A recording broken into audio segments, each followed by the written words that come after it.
The Kickback Show. Kickback. I came over here to see was y'all going to Big Booty Judy graduation party. Dude? Fun? With Dani Vita and Girl B. I already know. By Control by DJ Sid. You wanna dance? Yes, I do, but not with you. Hooray! Let's get to the... What's up, guys? It is the Kickback Podcast, Season 2. We are live. We're not live, but when you'll see it, it'll still be live because it's live. We're in a new location. We got everything in the building to offer. You'll see it in the visuals later. First and foremost, shout out to Blue, ATL, Powder Blue Studio. Shout out to Dragonfire. Shout out to With Intent TV. Shout out to You Like My Photos. Shout out to the people in the room because they made this happen as well. Shout out to Megan. Shout out to Megan.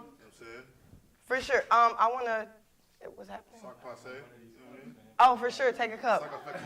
We'll edit this stuff out because now we don't have to going live. I am Dani Vita. I am DJ Sip. And I am Girl B.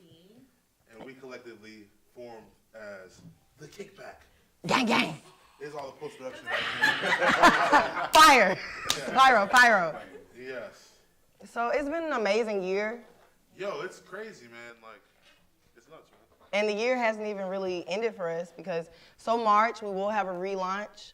We will have a party per se. We're gonna throw out the website, the Facebook Live, the YouTube Live, our Twitter, the trip from LA. Shout out to THC Design. Shout out to Prince. Shout out to Prince. First and foremost. First and foremost, and whomever his affiliates are. Right. Because we're taking another trip to LA this summer, and it's gonna get pretty live. Yes. For sure. But I think for the obvious, those who've been kind of following us since day one, they're like, wow, they're in a new space. This is a visual aspect that we've never had before. Yeah. We have lights on our face, on this It's melanin. a year, but we really haven't even hit a year. And it's fairly crazy how see the family has grown week after week. We just had a meeting the other day, and A Megan team said meeting. something really that kind of resonated with me. It was like, we've been doing this week after week for almost a year now for free, and like to get this many people together week after week is pretty amazing. Right. For one time. Somehow, some way. So that's all I want to say. I want to thank everyone in here for being a part of this. Whether you brought a drink, a libation, a food, your personality, an idea, I want to thank everyone for coming out here and week after weekend making us who we are. I'm sorry for being all sappy. We are. I love it. It's just crazy, man. Like, you know what I'm saying? I can see myself. Yes. I'm going to send it back to y'all. You got to elevate. But I even think about just a recap on previous episodes. We had Swamp Izzo, we had Hanky in the building, and it was hot. Yo, I remember, I'm not even going to lie to you, man. I was under pressure some of those Monday editing because, we would have great episodes, but it would be terrible audio. Like, the P for Real episode. I feel like you got a lot of gems, but, half of it wasn't recorded. Or the Swamp Izzo was recorded too loud. Or, Ned Log era was just, choppy. Oh, yeah. That, there was so many. But towards the end of the year, we kind of caught stride and, got our synergy. And, yeah, man, I love to see we're all here together. Yeah, I'm so. Yeah. I need a hand to come in. It's not. People think it is. Yeah, no, we got a makeup person come in. Oh, yeah, right. Glossier, what's up? I'm kidding. Glossier boyfriends. Y'all niggas be posting me. Let them know. Send me some mentbomb.com. That's the best chapstick. Y'all niggas watch. That's all I'm saying. This topic. So, just get into it because we do have a guest coming, and now the Kickback will be centered around general themes, and we will have experts coming in, speaking on different topics and different things that we cover. This specifically is mental health and just health awareness as a whole. So, speaking on all of our bad For sure. mental health. I was going through a little depression last year. So it caused me kind of to be like, we're not gonna, I was kind of playing the background, if that makes any sense. Yep.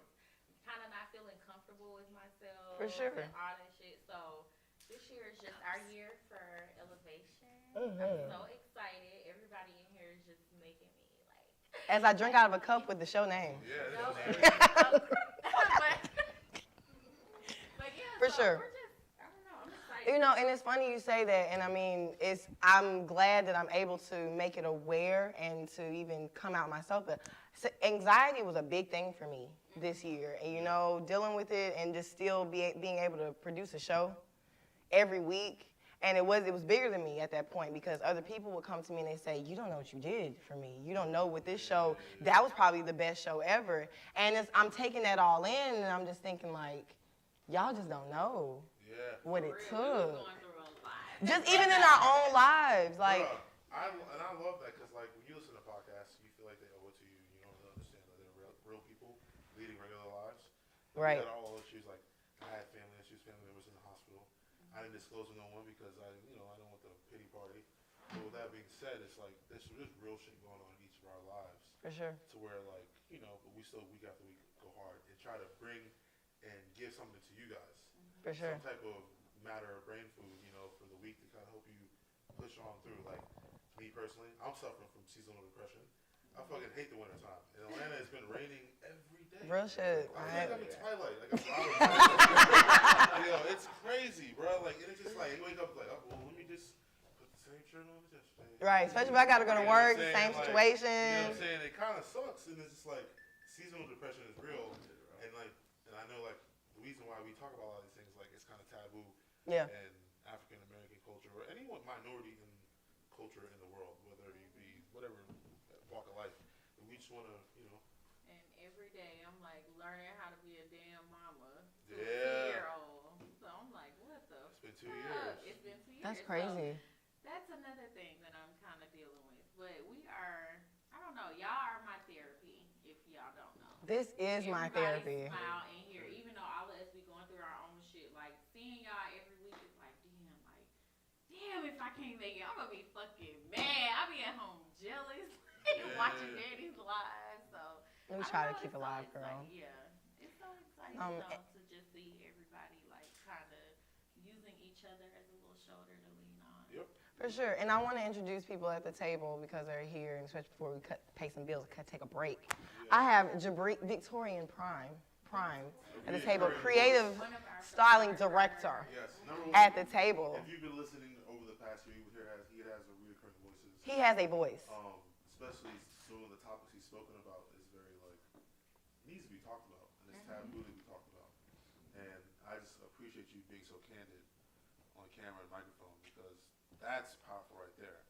To be like, so many people don't know. I don't know some of these niggas. You know what I'm saying? Right. I'm keeping real with you, but to talk to people about that is that's powerful. So man, I just want to say thank you for coming and contributing week after week, whether it be taking photos or helping Danny load shit in the car and things like that. It's much appreciated, man. I really do appreciate it. And then, of course, you need to bring humor to the subject. You need to bring light to the subject. Comedian Big Play Ray. Yes. Every week. Yes. I'm so glad that you are here in this new space with us. Since you've been here, you've always just said, hey, what can I do? What can be done? But you've also just brought another level of humor. Don't get me wrong, Sip is funny. Do not get it twisted. It's occasional humor, but just still to even the topics that we have discussed, they've been pretty dark. Some of them pretty dark, but to just put some light on it at the end of the day, it's okay. You know what I'm saying? It's okay. So comedian Big Play Ray. And then also before we hop over, I want to say because this will be airing before this day, February 1st. Comedian Big Play Ray. Let them know. We had a show. Be in McDonough, Georgia. That's like South Georgia. Every county. $10. $10 tickets. Y'all niggas got $10 in y'all motherfuckers. Because y'all spending $10 grams. Motherfucking excuses. Sports Bar 81. That nigga spent $10 at American Deli. Nigga, you just spent $10. And y'all it's gonna be pajamas. It's a pajama jersey party. They're gonna be thick. They're gonna be there. The drinks gonna be flowing. Because we're in Atlanta, you know what I'm saying? You think ain't you? Okay then. Like I was saying, Sports Bar 81, pajama jersey party. I'm gonna be on the mic. $10 tickets, inbox me, man. Comedian Big Play Ray. Yeah, we doing like the McDonald's. We're gonna take a field trip. Sports Bar 81, Atlanta, Georgia. Fuck with me, man. We're for sure going. We're taking a field trip. And I definitely want to say, you know, with Ray and Prime, you are going to be seeing them reoccurring. You're going to see them on the website because what we want to do with the Kickback is bigger than us. You know, and it's all about embracing your fellow black peer, your fellow man, your fellow woman, you know, uplifting, enhancing each other's lives, you know. Jabri helped create the color. He helped create the podcast cover artwork that we have currently. You know, y'all didn't even know that. That was months ago. You know, that was just the tip of the iceberg. So I'm excited to see all these creative ideas. I'm gonna take over. I'm sorry. I have to introduce Shakira that's sitting at the table. I was going to. Yes, no, let him know. My personal bartender, but not only that, he has such a big heart and his input is always valued by me. I don't know if you ever noticed, because I ain't never said nothing, but I'm tell you now, because it comes from such an honest point of view, and just like all of our contributors, you know, it's mostly men. Like it trips me out. Right. I'm like, these niggas don't be talking about shit. But they call us man haters, girl. They call us man haters. But we actually love y'all. For sure. We're debunking that in 2019. We are. I'm going to be a nice person this year. Hey, you can't be wearing that canary yellow as a man hater. Let me tell you. That's looking butter soft, too. It is. That's looking Zara. Oh, they ain't paying. Never mind. Oh, let them know. Let them know. Let them know. No, we love all y'all, though. So what's going on in the world today, honey? Well, no, I know we do have a guest coming in later. We're trying to really get acclimated to the space. Yes, I said acclimated on my TI vocabulary shit. You know what I'm saying? But I'm really getting a vibe for the space, but I'm really just releasing in a sense because there's a lot of suppression. There's a lot of things that have been suppressed, I'm sorry, you know, just from really creating this show and for the people that I wanted it to reach. You know, like even just outside of this, do you feel like you've been able just to grow? Yeah. This out, you know. All my life, I feel like it's a good creative project. It helps you, like, it's a good creative outlook, and then also people kind of like come up to me, like, yo, man, how's the podcast? And I'm like, that's just not a normal conversation I'm used to having with people. And some of these people, I don't expect them to even listen to it. Yeah, and I want to appreciate that. Like, we do have like a wide gamut Today. of listeners, and that's the goal of the podcast. We don't want it to be just like fractionality. We want everyone. Everyone's welcome there. Well, you know what? We didn't even thank the people that are kind of like showing this to everyone. For sure. TV. We did, but give it to them again. For the people in the back, okay? Some type of band. Yeah, we're gonna do right there. So much because y'all know like y'all know everything. Like, damn, thank y'all. No, I'm excited. No, I really, the reason why I'm especially showing this is because you're really seeing the development of a whole show. You know, with people having their own lives going on. And then I'm going to shout out my creatives in the building because you can't do it without a team. First, let me start to my left. I have Maurice, but he's on the B camera. You know what I'm saying? With Intent TV. Look at here. Look at here. Look at here. Okay? I got Westside Catering. My man Wes. You know what I'm saying? I got Cam. He brought in Quentin Mills, manager. Sir, yep, you're on the camera. Pass by. I got First Lady Faye, dance choreographer extraordinaire. You know what I'm saying? And if you'll go to my right, yep, bring it over there. You got Yo Indigo Art creating the art. She will also be helping us with our merchandise. Get these creatives going. Jordan, 94. Okay? I was wearing your shirt earlier, man. The black one. In this fuck. I fuck with it. Colbino, visually offbeat. You know what I'm saying? We in there. We got Tay in the building. And our makeup, everything. Home decor. We got, I'm going to give him producer credits because he going to have us on our shit. And the man that talking shit let you know what it is.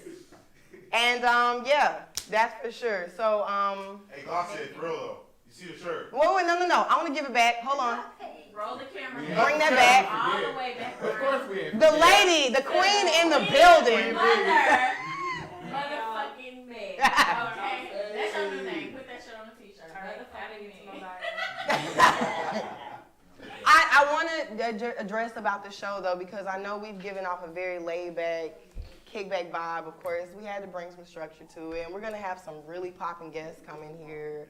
We're gonna be cooking in here. We're gonna learn different things that we may have not known beforehand. So we just gonna make that happen. I am getting a little Emotional? no, I'm losing words. So I don't know if that's okay. But I want to take a quick little break, if that's okay. No, we're not taking a break. So let's do it. 5 minutes. And he's already on it. So we got 5 minutes. Let's talk Let's about do some it. random Let's get some- ratchet shit that's going on. So First of the year. First of the fucking year, okay? Okay. First of all, You think about it. You think about it. I want everybody to sit the fuck down and stop talking about R. Kelly. I don't want to hear this shit no Okay, more. we're killing that, Okay, right? I'm done. We killing R. Kelly. We going. I'm No. sorry, I don't want to pause you. I don't want to cut you off because we're empowering women in 2019. But But that don't being start said, with your shit. Brittany has not been here for the past 2 R. Kelly debates. So are you? She came at the end of the last I'm sorry, I'm wrong. So you're pro? You want us to stop this rhetoric about R. Kelly's bad stuff? I'm not talking about y'all. I'm talking about the motherfuckers that these the people, artists, the actual- outrage. the rappers and the singers. Like motherfuckers, shut the fuck up, cause y'all better off not saying And shit. y'all already knew what it was. Y'all knew, Right. so shut up. Talking I about found myself actually having a debate with my mom because she was like, well, they should have been arresting him. I said, no, because people were getting paid off. So as long as you're getting the as long check, as you're getting a check, they're not going to say anything. Anyway. But I just didn't like how they tried to, okay, and this is going on to the theme of mental health. They tried to bring about what happened in his past to justify what was going on. I'm going to play devil's advocate because shit that you go through as a child does shape the person you become. Yes. But you got to motherfucking know right from wrong. Even though, you know, things that are in you genetically, unfortunately, To take because it is a genetic thing. And Yeah. I hate that people don't think that shit like that is genetic. Okay, that's why they call them generational curses because they've been passed down. So I will say that about him. Yeah. So Otherwise, the fact that y'all motherfuckers is like, how we gonna take it? Seems like you're ready. I'm still going to listen to happy people. That's fine. Just shut the fuck up. We don't care no more. like if you want to listen to it, you could. Yeah, but you don't have to announce the shit because we're tired. It was children, okay? As a mama, it was children. And I ain't gonna say no more. So what I will say though, I agree. Like unless you're gonna do something positive, let's not just keep talking about it. But I do like how it opened up a new conversation of like shit that's been wrong for so long. We gotta open our eyes up as a society. And I'm like, happy. I do like that. I'm happy that our generation is breaking all of the chains, and everybody hates us. All y'all old motherfuckers that's listening. Sorry, I respect Granny, but I'm old enough to like I'm 30, so I'm old enough to know like what grew up on rape culture. Like you grab a girl in the ass and she's supposed to laugh. Right. And like some of the ideals that was championed about like having sex at a younger age and how many women you bedded was kind of like a notch in your belt, and like that is toxic. it's disgusting. That's People like are teaching culture. children, But even- like 5-year-olds, this shit. Because I wish a motherfucker would. So to me, what I've had like 2 weeks to think about this. I think why it's really such a bad thing here is because like sex is so taboo in the States, and people don't want to talk about it. Right. So like kids are having to find out on their own, and instead of having a parent to walk them through like everything else in their life, this Exactly. one facet they're having to like talk about. And another thing, as a parent, I'm going to tell all the parents, stop shielding your children from sex. Stop. I'm not saying sit them down and you got to damn show them all kinds of crazy. No. But what I am saying is, you know that as a child, all of us in here done had these feelings at very young ages. Okay? Very young. Younger than you think. So, talk to them about it. Don't whoop their ass every time you think they're doing something sexual. Talk to them about it. Like, communication is everything. Seriously, it helps. That's right. And then also enhance your relationship with your child, because when they feel that they can talk to you about anything, they will talk about anything. Exactly. For sure. There will be no walls. Exactly. Because I remember, like, Yeah. I remember, No, go ahead. I remember seeing people in high school who, like, were more open with their parents than I was. Yeah. I'll be over there, I was like, yo, you don't see Talk to that? your mom. Exactly. You serious? Yeah. So they kicked my ass for that. I ain't gonna lie. I still my white homies crib. I'm cool. I'll be like, they be like, straight, bro. I'm like, I'm at home, like, oh shit. And then they realize the parents are more so like, I know where you are. You're like under my supervision. Like, it's just a level of like, it's transparency. Yeah. You know, And let's build that transparency with each other.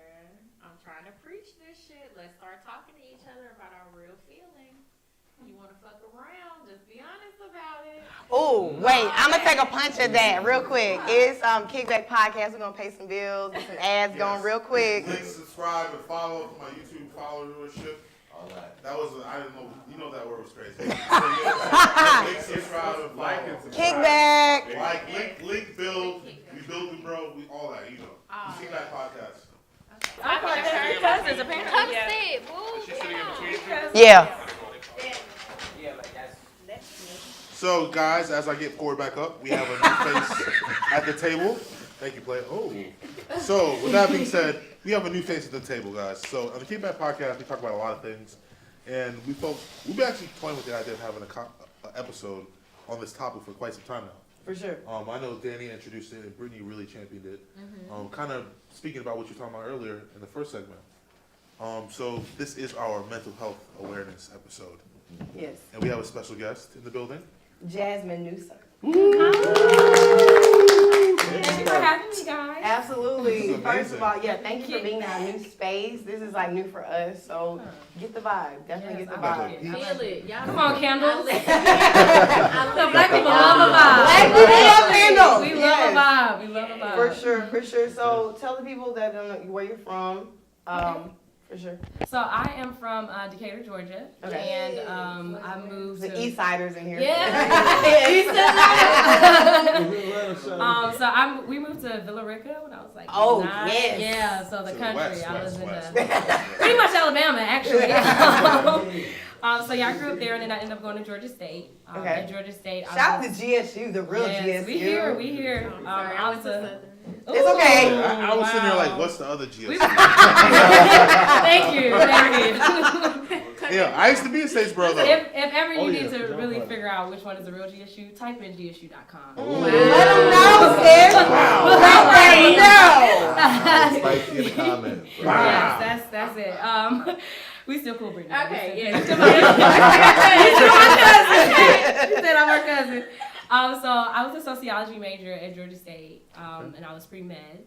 And after college, I went to Teach for America. I taught high school chemistry. Okay. I look the same age as a kid, so you can 10 years. tell that. Hey, we don't age, all right? Not at all. Love the kids, love that opportunity. Then I went to St. Louis, lived there for a while. I was in grad school, and then I came back to Georgia last year. I'm a blogger, so I created the JNewLove Revelations of a Millennial Woman. And I pretty much talk about a lot of spiritual things that we don't talk about honestly, and just kind of bringing awareness to really taking care of yourself as a millennial, and also really trying to identify your purpose and walk into it. So that's pretty much it. For sure. I know something that you could identify with this on SIP. She travels around the world. So I kind of wanted to, she said something, and we're not going to just hop into the conversation. Yeah, for sure. I want you to know. You said you did Teach for America. Yes. Right, so I'm assuming that's in the United States of America. Mm-hmm. Yes. Did you go to where did you go to teach? I taught at West Charlotte, so that was one of the Charlotte? worst schools Okay. in the Charlotte area. So usually they put you into the... Mecklenburg. Yes, Mecklenburg County. Can you explain to the people? Yes. Wow, that's where my biggest sport is where I taught. Betty's Ford. Betty, well, I said it wrong. I love all that. Alternative Salmon. Betty's. And for those who aren't, here, people worldwide, can you explain that district to them and how Teach for America works? So Teach for America wants to close the achievement gap. They believe that all students should have the same opportunity. What ends up happening is people that are in higher income environments usually get more opportunities. Yeah. And so they also get, not the teaching that they deserve. They really don't get the same playing field as other people, and usually it's people of color in the low income areas. So what they do is they get people that are leaders in their community and school and stuff like that, usually college students, but you can apply at any time. And we go into those schools in the inner city, and they believe that when we teach them, that something changes, and that we give them that same type of education. We get trained I was trained in Tulsa, Oklahoma for 5 weeks, and then we went straight into the classroom. They trained us the entire time we were there. And yeah, so that's pretty much Teach for America. That's amazing. Yeah. So, like, I was a substitute teacher for like 5 years. Nice. Shout out to the substitute teachers. Yeah. Y'all get it hard. Yeah. Y'all get it real hard. When I used to be gone, my kids used to be like, please come back, we hate him. I'm like, y'all, please just do your work. Wait. Like, You were a substitute teacher? So listen, I was substitute for like 5 years, right? What? And then one of my biggest struggles was because I was younger, you know what I'm saying? Right. And I did high school, you Yeah. know? And the young ladies, the guys, Yeah. you know what I'm saying? They're playing too much. Yeah. How did you deal with that by looking young yourself, you know? Honestly, I had to kind of switch up because the thing is, when you're young, they automatically think you cool. Yep. And then they like, wait, she love us. Like, she Yeah. really care. Like, Yeah. she really ain't got to be here. She could be anywhere else. Yeah. And so I got the respect from that. But there were moments where our relationships would kind of vary because I'd be like, no, I have to be, like, firm right now. Yeah. Like, y'all need to be quiet and sit down. Yeah. And so, like, of course, my phase would kind of be like, you know, like, you really gonna talk to us like that? Like, I thought we was cool, Miss Newsom. And I'm like, I mean, we are, but y'all cutting up. Like, I can't. So I actually struggle with that because I do look young. Like, when I was walking in the hallways, they would be like, where's your pass? Yeah. I'm like, I would. I work here. A lot of the I'm wearing a administration turtleneck would right walk now, into man. my classroom just to see what I was doing. Yeah, exactly. And I'm like, I teach. They love me, but I teach. I'm a real teacher. I'm a teacher. So, I understand Teach for America, is that what it's called? Yes. So my question for you is like, did you feel yourself relating a lot to them? Because obviously that's like the premise of the whole thing, right? Yes, I felt myself relating to them because I taught chemistry and I had just come out of college and I struggled in chemistry. I wasn't expecting them to know what I was talking about the moment that I walked up there. First off, they're all coming in with varying learning levels, so I'm trying to teach chemistry. Chemistry is science and math. And some of them don't know 2 times 5. So it's like I had to break down and I understood that. I didn't get annoyed with that. Like I remember like one time I was like writing on the board and mind you, my back is to them. And I was like, y'all got it? No one said anything. I said, y'all want me to just do this again? They was like, yeah, that's hard. But like it was crazy because I got some of the worst students in the school to like learn chemistry and be like, well, you was Joe Clark. They was like, Joe Clark. We love you, Mr. Clark. Yeah, that's what's up. Lean on me type of stuff. That's so, what's up. That's amazing because I know in high school I took every class to avoid chemistry. I'm not that good at math. I took astronomy. I took physics. Yeah. And I was like, I could take these 2 if I want to take chemistry. Yeah. Because chemistry is really tough, man. Hard. And like, especially being a young student, like you're insecure about these things when you see your peers excelling in them. Right. Like when you see someone like the dude next to you get a 94 and you got a 64. Yeah. I always let them correct their tests. I always made them explain. Make them accountable. I always made them explain why do you think you got that wrong? And then I would put questions on the previous test back on the test to see if they would actually like, I'm glad you did that, right? Because I was a smart student in high school, but I was only smart because I could memorize. Yes. I never that's what really we were fully taught. learned. Yeah. You know, then I was able to hear and just get the answers right back to you. Yes. I never learned, so that's why in college I struggled. They didn't, and same with me. That's why I struggled in college chemistry because I was like, I can't memorize this. Like, you mean I'm actually going to have to learn it? And so I think that was one of the reasons why when I got back into the classroom to teach, I was like, let me be a different type of teacher because I got to college and barely made it. These kids are going to come at an even lower disadvantage than me. So let me figure out what I need to do to kind of help them get there. I have a question for you. So as someone who toys with the idea of going to teach abroad and, just to escape from the bullshit. Honestly. Like, I know you like to travel. Have you ever toyed with the idea of going somewhere in TESOL, going to Asia? I've thought about teaching abroad. I've thought about there's something called Amazing World Race where they literally go to 7 countries and it's like a mission trip. The only thing is like $18,000 and I was like, girl, that's where the GoFundMe.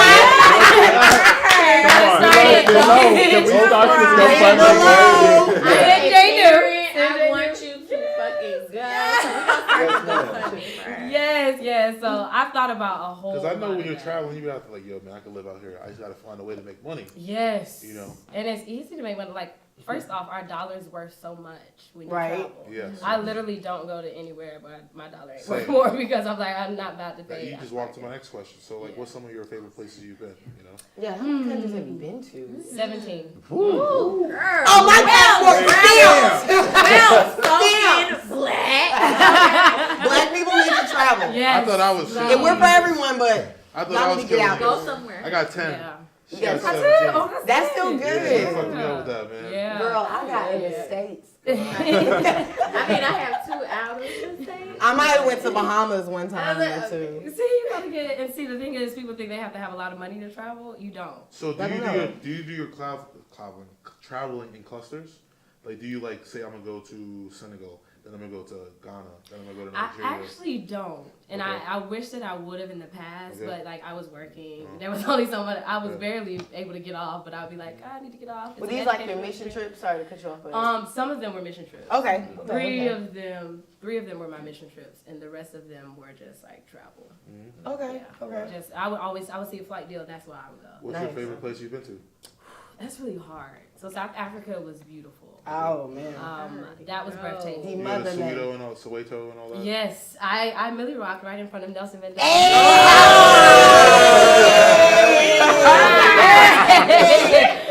And I taught these South African guys, they were singing and dancing. I taught them how to Millie rock. That's amazing. That's like the millennial in you is just Yes, like I'm glowing. like- I love it. That's why people still expect me to Millie. Everywhere I go, they like, did you do a Millie rock video? No, Did you do a Millie rock the video? ATL for Haiti event. You know, Yeah. shout out to Megan. She definitely Millie rocks. Yes, I did. Again, so no, you're pretty sturdy. Yeah. Wait, so I see you. you've been to Haiti as well? Yeah. I would love to go to Haiti. I want to go to Port-au-Prince. So we need to plan We it. have Look at Megan. ATL The right here, kickback you needs have to go to Haiti. Jacques Mel Okay. and all that. Yes, Yeah. yes. We went to Jack Mel before we met up with Megan and Carrie Uh-huh. S. And so I saw the Bassin Blue.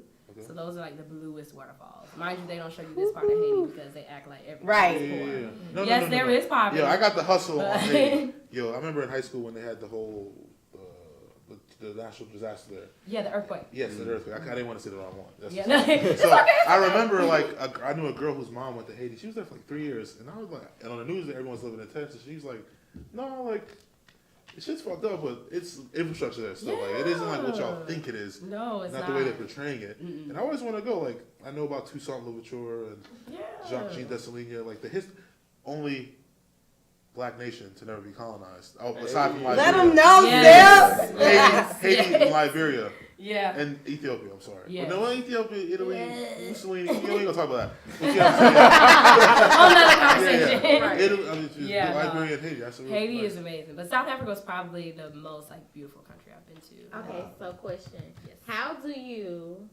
because you were a teacher, because you're dealing with all of these things, you're internalizing all of these children's emotions. Child, come on, let's get How to it do then. you calm yourself? Ooh. How do you mentally prepare? Wow.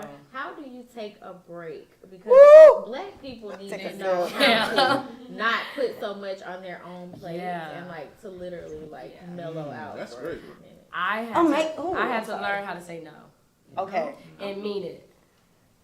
So that was like my biggest thing. So when I was teaching, no one taught me how to not take things home. Then when I was in grad school and I'm in this white space and I'm the only African American and the only African American, not only the only girl, but like the only African American in some of these spaces, there was an identity crisis that I went through. And then I was also working and also doing stuff. So as soon as I was done with my program in St. Louis, I was like, I'm going home and I don't want to do nothing. Because I've literally been running since I like graduated college. And then in college, Megan could attest to this, like we were always doing stuff. Like we were always like very involved. And I was like, you know what, I've never sat down. And so the moment that I sat still was when I realized like you have been living very, like this is not right. Your heart is big, but you don't have the discernment to handle all the stuff that you want to do yet. Discernment, ask for know it. that. Okay. Know that. Learn that. Ask for it. Words mean things. Okay. Yeah, so I started therapy when I was in St. Louis. Black so- people doing Black people Yeah. need therapy too. and Question really quick. Hate to cut you off. When did you know, or what made you say, listen, I'm smart, I got my shit together, but I still want to go to therapy? So actually, and I think I don't know if it would have worked the way that it was supposed to if this didn't happen. So I was struggling in grad school. I was like, I'm studying, I'm doing all that I can, but I'm still like struggling. and it was like the chemistries. Going back to that, I'm like, wow, I taught, so I kind of know the foundation now. I'm still struggling. And my mentor told me to get a educational evaluation. And when he told me to do that, he told me this in college.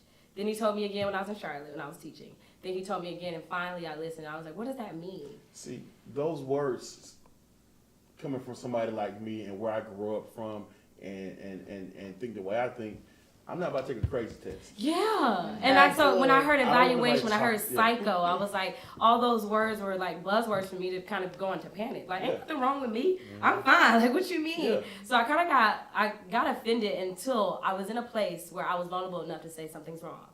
And so I went, and when I went, she said, you have test anxiety. I was like, duh. I was like, because I'm not doing well. And she was like, start coming to therapy. And then later on, I ended up getting diagnosed by a black psychologist. He said, no, baby, you have ADHD. And you have associated anxiety and depression from that because no one ever caught this. So you've been doing all that you can, but you've only reached a certain level because no one told you that you had an attention problem. Like, and I used to tell myself all the time, you got ADHD. Like, I would just be moving around, and when I take a test, I would study, and I would know how to answer the questions. Like, it was crazy. See, then growing up, the only thing that people know closest to anything about ADHD was that one episode on the Cosby Show about dyslexia. Yes. So that's all the mental health. All the mental health. Most of us kind of know or know to look for. Yeah. So to be smart enough and wise enough to say, listen, let me just step back and trust this analysis. And I did because she read me so well. The second lady, the first lady had only caught one part of it. And that's why when you do go seek therapy, make sure, I'm not saying there's anything wrong with white therapists and things like that. They're not going to be able to catch your stuff. You're going to be able to go under the radar with them. Absolutely. There were moments where I would be broken inside. And I would be appearing to her like, I'm fine. And she'd be like, okay, well, you seem to be doing well. We could probably stop there. Like, she said that. Girl, I'm hurt. I am messed up. I'm hurting. And so, I'm crying inside. You just can't see it. My tear ducts are shut. Yes, because I'm tired of crying. I'm tired of crying. Crazy. Code switching for the white community is something that they really can't detect. So I studied psychology at Florida A&M. So I'm actually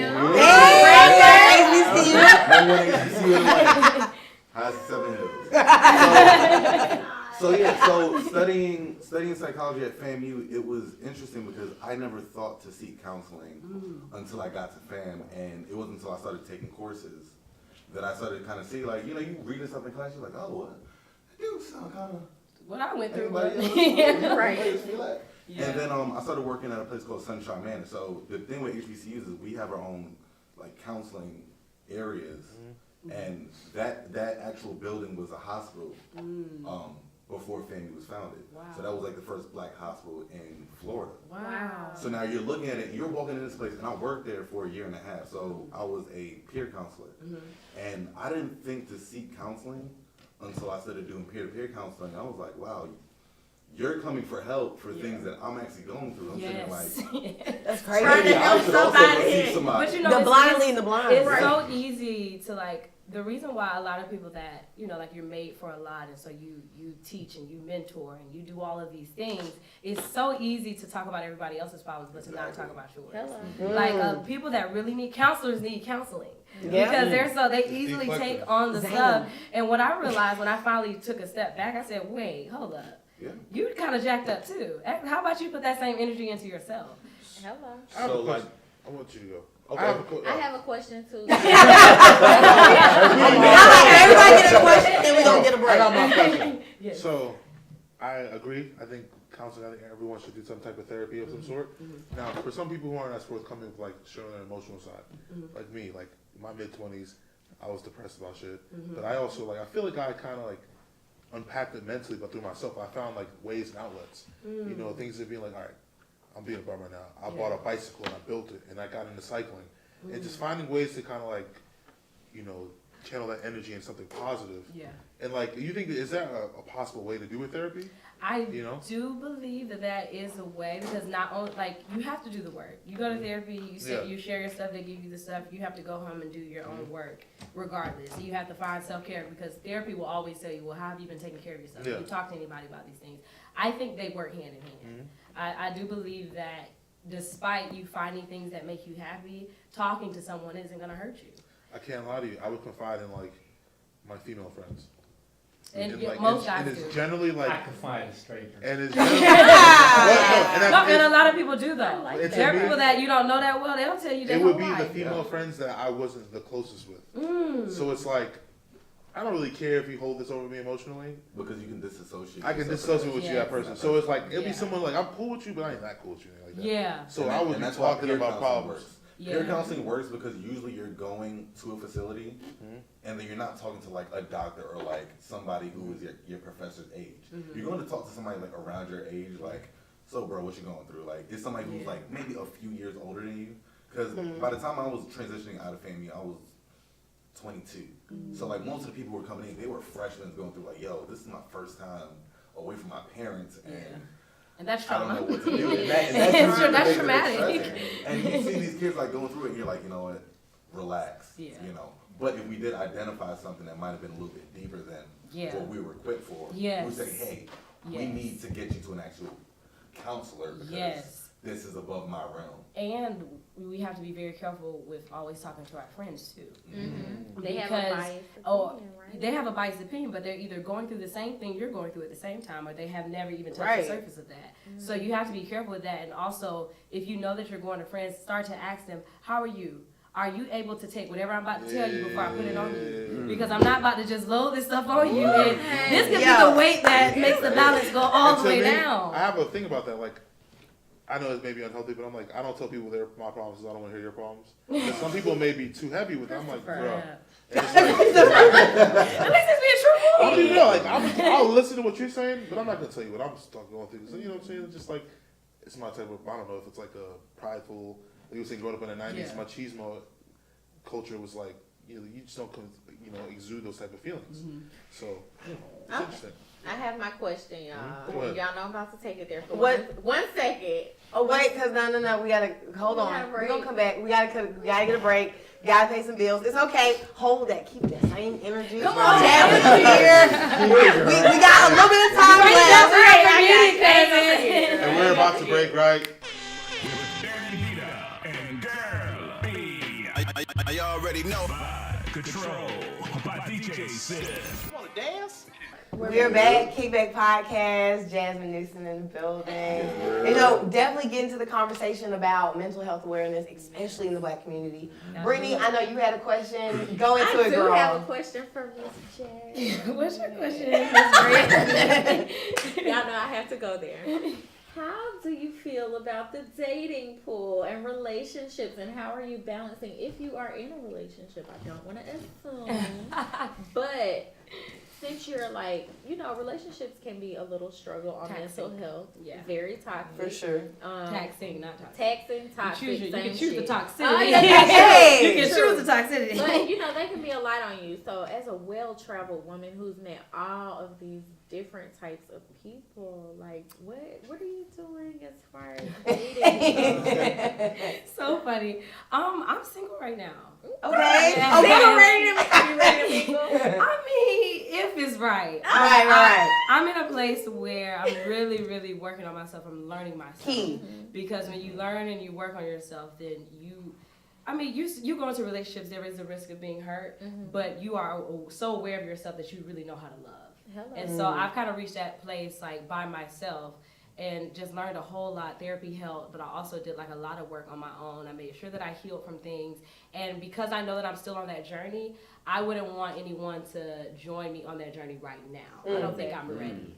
I'm single, chilling. But fellas, come correct because she's on her. Because she knows herself. Okay. Don't even step this way. Yeah. And I think as you get to know yourself, you attract that. Because for a long time, I attract a lot of brokenness. And I used to think it's because I was so strong and this healer. But it was because there was still some brokenness in me. Girl, that's me. And so I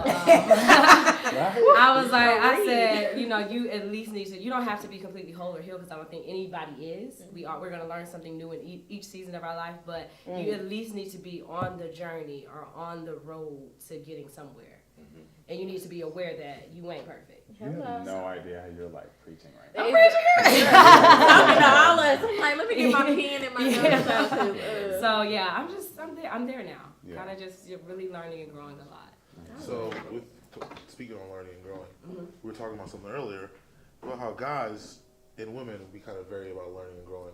You guys have a very close like friend pool, which I'll share. I'm very emotional. The women you speak of. Women, okay. yes. Because we're our own entity. Black men, we could be cool. We could play 2K all day. We could hoop all day. But I ain't gonna tell you about this. I ain't gonna tell you about that. Suppression is real. Yes. What's interesting is, so it's weird kind of observing it. So studying psychology courses, I'm not sure if this was your same experience, but going through most of my courses except for intro, because everybody had to take intro. Yeah. So you had a very mixed crowd. It was about 50-50, because everybody was in it. That's where I was. But once you stepped into, I took African-American women's psychology.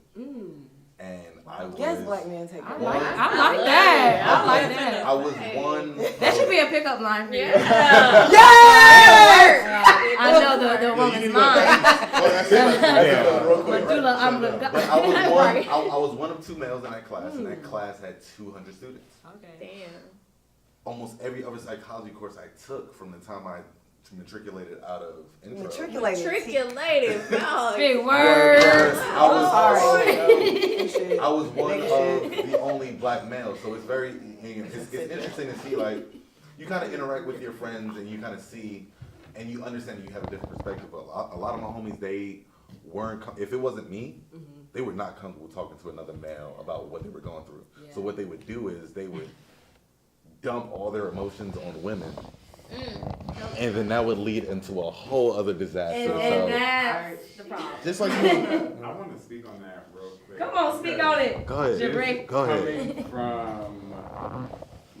Coming from a gay male and having 90% straight friends since my whole life, and a lot of it being that I was an athlete, and a really good athlete. So a lot of the male friends that I did have respected me, and in a weird way, it was me. I used to go to all my female friends to dump all my shit on, but all of my straight male friends used to come to me for everything. Wow. And it's weird. Even to this day, I have guy friends who will call me and they won't tell nobody. They won't tell I know stuff that you know what I'm saying? They family don't know, and it's really crazy how.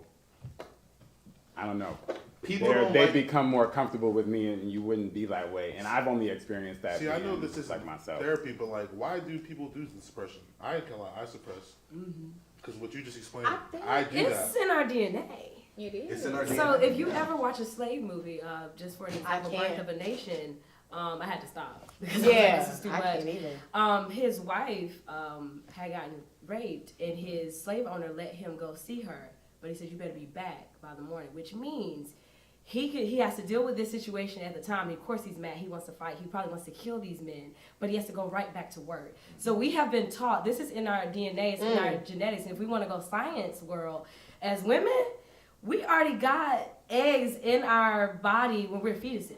So you're carrying your grandmother's trauma, your mom's trauma, everybody. Wow. So when you think about that and you talk about epigenetics, it's in your genes to suppress. It's in your genes to keep going. It's in your genes to stop, to not talk about anything that you're going through. And that's why this generation really has to break that generational curse. It's a curse. Yeah. That's not okay. This is the first time in our culture where we have really focused truly on our energies and understanding what exactly is going on with us. Because people are so conscious about their energy, they're actually observing what's going on with them and approaching situations differently. Yes. You'll see a lot of people who say yo, I'm not going here, this is not good for me right now. And back in or hear people say, I'm triggered. Right. Or that triggers me, so I'm not going to go there. And mind you, I'm a lot younger than everybody else. I'm 24, and I'm getting to observe people who are a lot older than me make decisions based off of not the social consequence of what they do, but what it means to them. I'm not doing this because it's for me. This is going to be good for me. I'm going home. And right now, I've adopted that same psychology because I'm young. I'm still absorbing a lot of the world. I don't have the world experiences that everybody else has, but I've had the luxury of being around people who are a lot older than me, especially coming out of college so young. You know, you're in a different pool of people, and you understand. Like, I see my high school friends on Facebook, and you're like, yo, that's that's crazy. Cussing folks out. You gotta tighten up. So like going live, fight. I'm a little older than everybody here, right? I'm younger than everyone here, but I'm the opposite of you, right? So I'm almost 40. Oh, damn. I'm 38 years old, right? And then I grew up in the 80s where individuality was not a such thing. You know what I'm saying? You were weird, you were lame. So you had a starter jacket, you had Nikes, you had Jordans. You was made to fit in. You know what I'm saying? So if you have any issues, that shit was in your back pocket. Nobody knew about it, right? Nobody wanted to be different. So this generation, the one that I'm sitting with right now, the one I'm talking to all the time, has nothing but individuals. You know what I'm saying? And that's the biggest difference that I see. Right? Because I grew up, if I fail, I wasn't supposed to cry. I wasn't supposed to play with a doll. I wasn't supposed to act gay. I wasn't supposed to wear pink. I wasn't supposed to do all of these things that were shunned, right? I grew up with 8-ball MJG, pimp a bitch college, you know what I'm saying? Slap a bitch, you know what I'm saying? So I wonder if I grew up in a society that was poisoning me. We just went there. But sometimes, if we really think about it, I know some people are like, okay, you know, I blame my parents for not, you know, allowing, because a lot of us are emotionally retarded. We're not emotionally intelligent. We have an emotion, we get mad about the emotion, and so now we're just jacked up all together. No one taught us how to talk out our stuff. Say this is wrong and all that stuff like that. And there was, I think a lot of people in millennials, they're like, oh, well, I blame my parents, they only did what they were taught. They didn't know. They didn't know any better. You can't necessarily fault them for that. They were taught that. I always said, like, it's the first time, like, trial and error, bro. So one thing that I was able to take from, you know, peer-to-peer counseling, and this is one mantra that everybody I talked to got the same exact thing. You know, at the end of the day, I had one message for them. And this is one thing that I want everybody to take in 2019. You know, it's some things. Like 2018. Gotta have a different year. Gotta have a different year. Some things explain things, but mostly it doesn't excuse it. So you have to understand that most things will explain something, and our brains are so like logically inclined to say like, okay, that makes sense. That's the resolution. That explains something. It doesn't excuse it, and we have to remove like that emotional context of like something can make sense logically, but emotionally still doesn't make sense. Like how could you? Like I understand what you did, but I understand that just blessed me. how you moved. That gave me a breakthrough. Because I'm an emotional. So that's what I'm taking to 2019. I want everybody to take that. Like a lot of things, like listen, I can explain something. I can explain how I hurt you, and that can make perfect sense, but it doesn't excuse it. And that is something that also needs to be addressed. And as black men, I want us to start doing that because I feel like that's where a lot of violence comes from. Because we understand something, but in our mind, it still doesn't excuse it, so we act violent about it. I grew up on like shit talk culture too. Like it was shit talking was your show. Like you had to talk shit. You have to. Fuck you, fuck your mama. I'll fight you. I'll fight everybody. Forget everybody. They made a whole show off of it. And I'm glad, you know what? And I'm glad, especially with us four here, I'm glad that black men can have that conversation actively, and it be more comfortable than it used to be. Because honestly, when I was in college, this is you know from 2012, I was a freshman. The barbershop was y'all. Yeah, it was that, and that was therapy, and we didn't know it, but that was it. So even that was poisoning. And you were limited in the barbershop talk because you didn't want to say something that everybody else look at you like, bro, what you just said? Because in a barbershop, you wouldn't tell somebody I've been thinking about committing suicide. No, you're not gonna say that. Because they're gonna be like, you crazy? What would you do? You know, lame as hell, boy. like literally in that tone, like because that's not something that we talk about. But when we really look at the numbers, black men are killing themselves. Right. Like if we really look at, and I'm so glad that a lot of these shows now, like This Is Us, and if you watch A Million Little Things, y'all don't watch those. It's very emotional, so if you're emotional, you're gonna cry. But they talk about men having anxiety. One of them has anxiety, a black man. He wants to be perfect, and he wants to do all this stuff, and he was married, and he had to quit his job, and a white guy had depression, and so like these shows, like media is starting to talk about it. Right. But it just bothers me that there's so many black men literally suffering, and no one knows. And they don't even, and sometimes they do tell their girlfriends, but they don't even know. Right. And the thing about it is, you'll get a woman like me, and I'll be like, you going through it. Talk about it. Something's wrong with you. But you know what? And it bothers me that you don't want to share.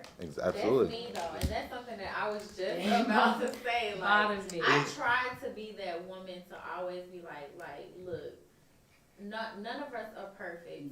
Talk to me about what you're feeling. That's why I always champion, if you want to do other things, talk about it. Like, if you don't, talk about it. What are your goals? Communication is everything to me, because I'm going to tell you all my feelings, and they all show on my face. Yeah.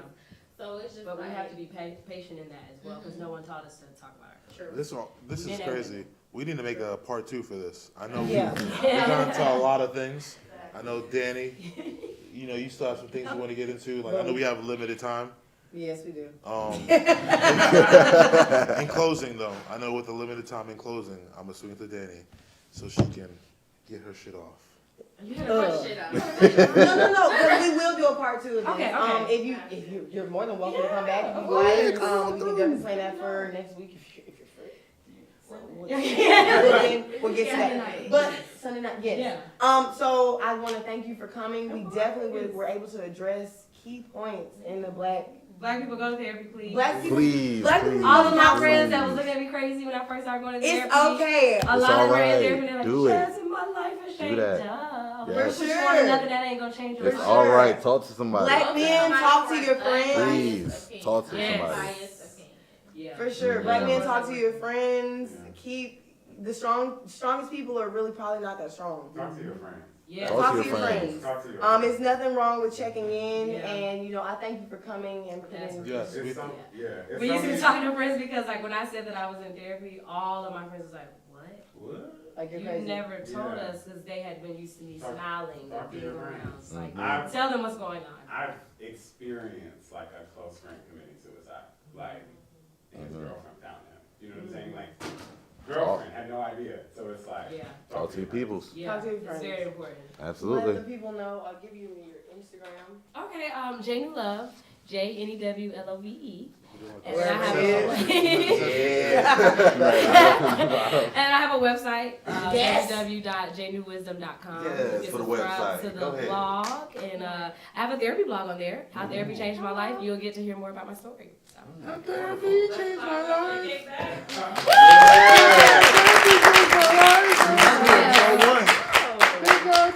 That was amazing, guys.